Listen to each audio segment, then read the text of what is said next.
Hey guys, we are at the Middlesboro Cemetery in Middlesboro, Kentucky. This is an old cemetery, not the oldest, but I'm going to hit a couple of the old graves up here. There are some old. I think the founder of Middlesboro is buried up here. There's a huge stone. Barry, Rochier, sorry, Oaks. I'm gonna walk up here. I wanted to show you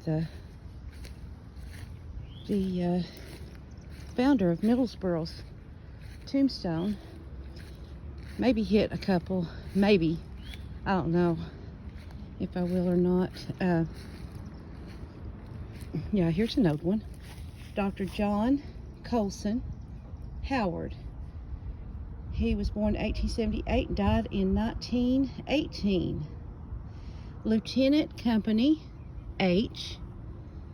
Looks like 11th Kentucky Volunteer Infantry, Spanish-American War. And there's an old one. Another one, Margaret Amelia Colson, 1856 to 1918. Must be her husband, or his wife. Okay. You see the mountains. There's a cemetery over there. If you see that, where that smoke's coming up, that's the Green Hills Cemetery. That's where my father is buried. See the mountains here in eastern Kentucky. It's beautiful up here. It's such a pretty place. I want to walk right over here. They have it mowed. Let you look at this one here. This is the slab.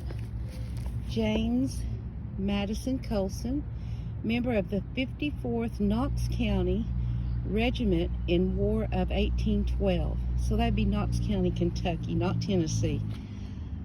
He was born in 1770, and well, he was born between 1770 and 1775, and he died in 1845.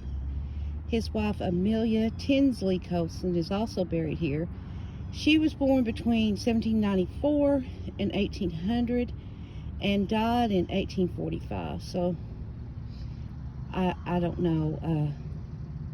And then it says, and their unknown grandson. So maybe they all died together. Don't know. Says they was moved from their home place on Cannon Creek, July 16, 1973. So they was moved here.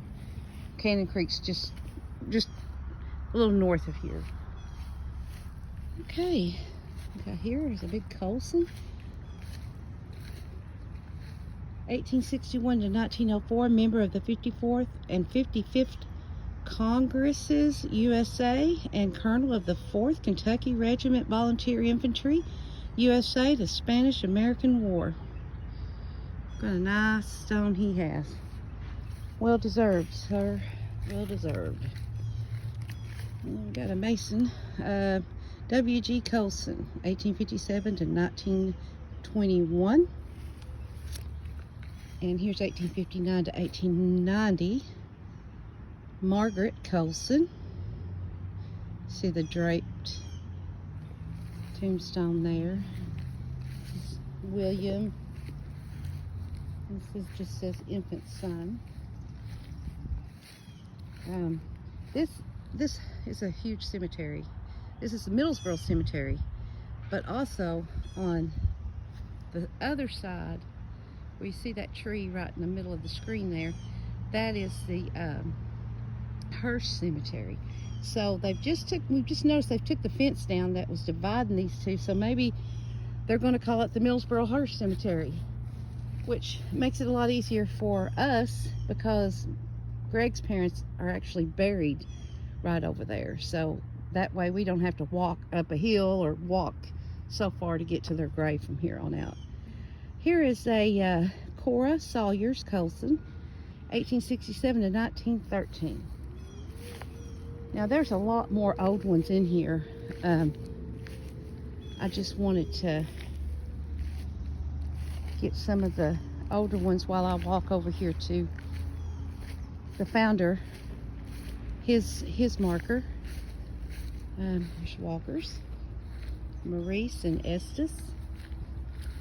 See, now they've got a little path around this one. See the cross? And I have took a picture of that cross. I love it. There's some Hoskins, Stopinski.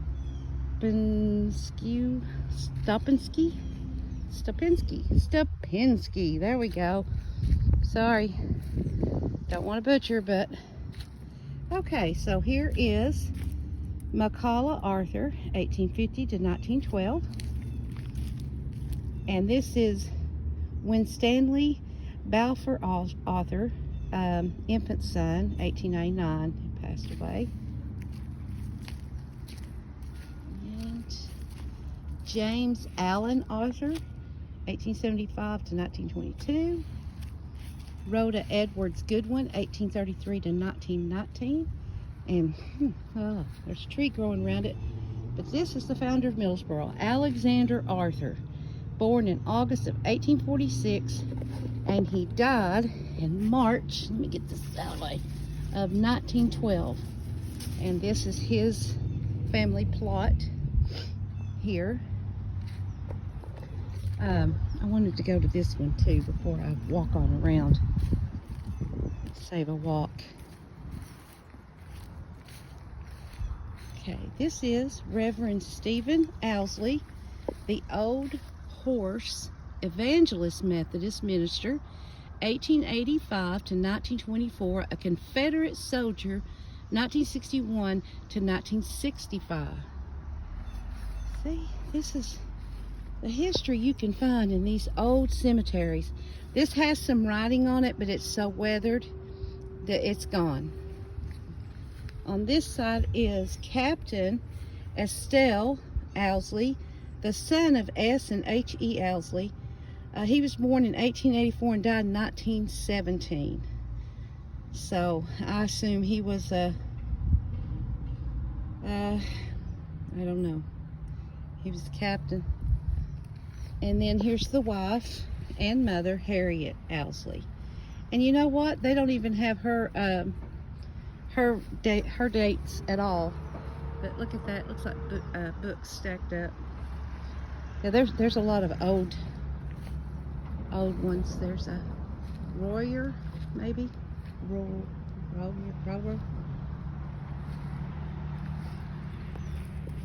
There's more Owsleys, Haynes. I'm going towards these old ones right here. You see now, I'm over on this side. You see, it's a huge cemetery, huge one, but surrounded by these beautiful mountains. Look at that. A lot of men worked in the coal mines up in those mountains, back through yonder, in them hollers. Let's see who this is right here. This one is S.A. Large. They was born in 1866, died in 1915, and Emma Van Large, 1871 to 1948. And you can see she was added later by the way the letters look. We also have a W.E. Large, must be her husband, 1868 to 1912. And Emily, that's the wife of John, so that's not, that might be their daughter-in-law, maybe. I'm gonna go on back up here towards Alexander Arthur's plot. There's no way I can, yeah, there is a way if I want to spend all day, but I'm not going to go through this whole cemetery. James Haynes, 1847-1920. Here's one with a lily on the top of the stone. That's pretty. Henrietta Warren Haynes, 1949, or 1849, sorry, to 1911. And This one's just about, it's on a hillside. Looks like it's about ready to go. That's a big one. Fred Huber, 1854 to 1915. And Rosa Cronable, sorry if I didn't say that right, 1859 to 1941. Let's see, there's some already. They usually do take care of this cemetery. The city does, so, or whoever's in charge of it, they really do. We got a Holland and Hatfield.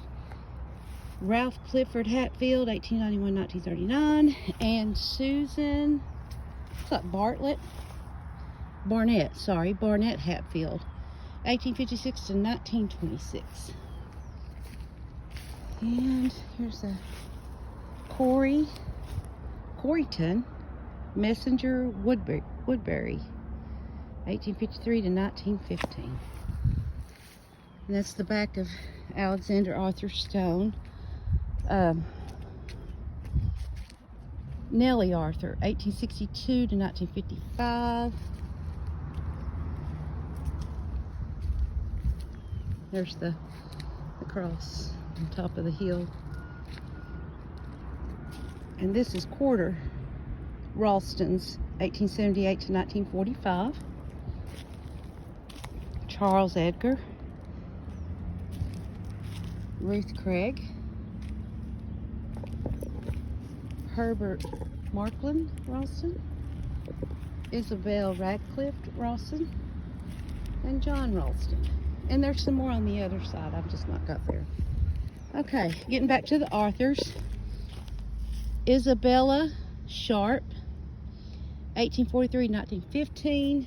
Jean Arthur Cochran, 1866 to 1900. I think I got the spider web.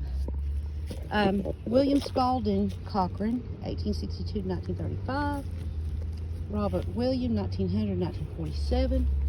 And Bertha Griffith Cochran, 1886 to 1969. So this is Alexander Arthur, founder of Middlesboro. This is his plot, family plot. A lot of people buried here. A lot of soldiers, a lot of history. Let's see what else we got. Got Callison, Ballston, some more Callison. These are more Ralstons. Margaret Helen, Isabella, Bessie, Everett William Silvers, Faye Ralston Silvers. You see, that's the cross. Silvers. William Marcellus, is that Capels? Marianne Ralston Capels. I hope I'm saying that one right. Isabel Capels Whitford. And here is the U.S. Army, World War I, Matthew Court Whitford. Okay, these are cool. They're just bold. There. Lily Doom Kinyard and William J. Kinyard.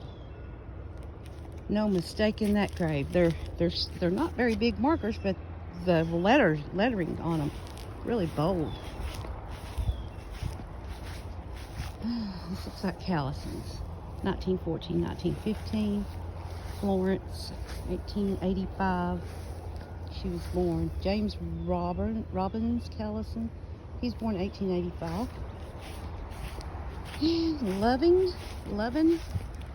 Some of those here. And I know this is a short video, but here is the street that actually divides the Middlesboro Cemetery from the Hearst. And now that the fence is taken down, which it was so grown up that we'd have to come all the way here, no, where that tree is there, and walk all the way where that tree is to get to my in-laws. And so this is just a little touch on the Middlesboro Cemetery, and I'm so glad they took the fence down. I think I'll go right over here and get the stairs. So I hope you enjoyed this video. Not very long video, but it could have been if I wanted to spend all day. But I have other things to do since Middlesboro is no longer where I live, but we do come up here occasionally, you know, to check on my father and my grandparents. They're great. So be sure to subscribe, and I will see you next time. Thanks for watching.